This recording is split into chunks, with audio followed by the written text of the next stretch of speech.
রচিত কথা কাব্যগ্রন্থের অন্তর্গত বোধিসত্ত্বাবতার কর্মলতা থেকে সংগৃহীত অভিসার। সন্ন্যাসীর উপভুক্ত মথুরা কবি প্রাচীরের তলে একতা ছিলেন সূত্র। নগরীর দ্বীপ নিবেছে কবনে, দুয়ার রুদ্ধ পৌর ভবনে, নিশীথে তারা শ্রাবণ গগনে, ঘন মেঘে অবরুদ্ধ। কাহার নতুন সিঞ্চিত বন সমস্যাবাদীর বন্ধে সন্ন্যাসী বন চমকি জাগিল স্বপ্ন চরিমা পলকে ভাবিল রুদ্র দ্বীপের আলোক লাগিল ক্ষমা সুন্দর চোখে নগরীর নদী চরে অভিসারে যৌবন মত্তা অঙ্গে আছে সুনীল বড় চুনি হবে বাজে আবরণ সন্ন্যাসী গায়ে করিতে চরণ ভাঙিল বাসবদত্তা।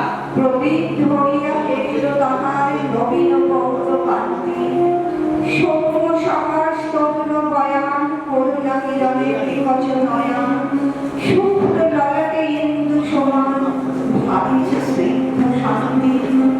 কহিল রমণী ললিত কণ্ঠে নয়নে ঝরিত লজ্জা। ক্ষমা কর মনে কুমার কিশোর দয়া কর যদি গৃহে চলো এ ধরনী তল উঠির কঠোর এ নহে তোমার লজ্জা। সন্ন্যাসী পথে করুণ বচনে ওই লাবণ্য কুঞ্জে এখনো আমার সময় হয়নি। যেথায় চলেছ যাও তুমি তুমি, সময় যেদিন আসিবে আপনি যাই তোমার কুঞ্জে। সহসা ঝঞ্ঝার তড়িৎ শিখায় মেলিল বিপুলাস্য, রমণী কাঁপিয়া উঠিল তরাসে, প্রলয় শঙ্খ বাজিল বাতাসে, আকাশে বজ্র ঘোর পরিহাসে হাসিল অট্টহাস্য।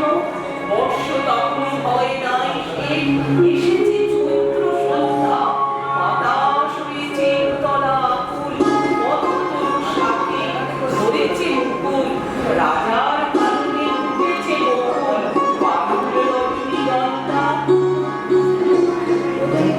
হতে আসিছে পবনে বাঁশির নদীর অঙ্গ, জননীর পুরী পুরবাসী সাথে গেছে মঙ্গলে ফুলা উৎসব। শূন্য নগরী নিরক্ষিত নীরবে হাসিছে পূর্ণ চন্দ্র। নির্জন পথে জ্যোৎস্না আলোতে সন্ন্যাসী একা থাকবি, মাথার উপরে তরুণী ঠিকা কবির ভূমি উঠে বার বার। এতদিন পরে এসেছে তার আজ অভিশাপ রাখবে। নগর ছাড়াই গেলেন জননী বাহির প্রাচীর প্রান্তে দাঁড়ালেন আসি পরীক্ষার পারে আগ্রহণের ছায়ার আধারে কে ওই রমণী পড়ে এক ধারে তাহার চরণ প্রান্তে।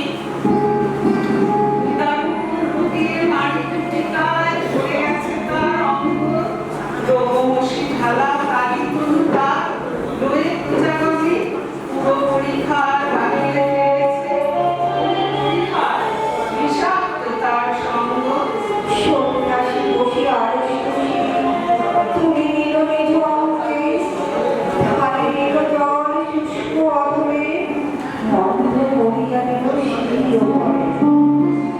লেখে দিল দেহ আপনার করে শীত চন্দন কমলে, ঝরেছে বকুল ফুটেছে কমে জামিনী যোছনা মাতা।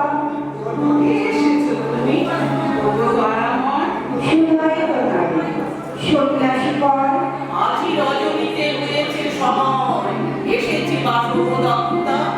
বুদ্ধং শরণং গচ্ছামি, ধম্মং শরণং গচ্ছামি। সাংঘং শরণং গচ্ছামি। নমস্কার। আমাদের দ্বিতীয় নিবেদন রথযাত্রা। রথযাত্রা কবিতাটি কবি কুমুদ রঞ্জন মল্লিকের পূজারী কাব্যগ্রন্থে চন্দ্রানী নামে প্রকাশিত।